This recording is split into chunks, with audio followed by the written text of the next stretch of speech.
Balozi Dr. Emmanuel John Nchimbi ni mmoja wa wanasiasa muda mrefu ndani ya Chama cha Mapinduzi CCM, akiwa amepitia nafasi mbalimbali serikalini, bungeni na katika diplomasia kufikia nafasi ya makamu wa rais wa Jamhuri ya Muungano wa Tanzania yani Ikulu.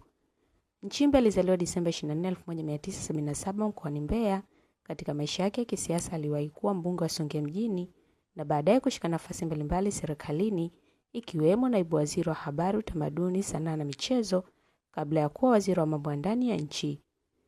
Baada ya kipindi chake katika siasa za ndani, Nchimbi aliingia katika diplomasia mwaka 2016. Aliteuliwa kwa balozi na baadaye kaiwakilisha Tanzania nchini Brazil kuanzia 2016 hadi 2021.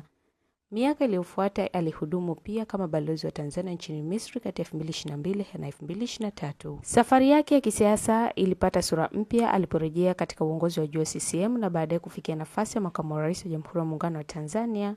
Tovuti rasmi Ikulu bado inamtambua kama makamu wa rais katika wasifu wake rasmi. Kwa zaidi ya miongo miwili, Nchimbi amepitia hatua kubwa 4 za uongozi: mbunge, waziri mkuu, balozi na makamu wa rais. Sasa baada ya kutangaza kujiuzuru na kustaafu siasa pamoja na utumishi wa umma, anafunga moja ya sura kubwa zaidi katika maisha yake kisiasa. Je, historia itamkumbuka zaidi Nchimbi kama waziri, mwana diplomasia au makamu wa rais?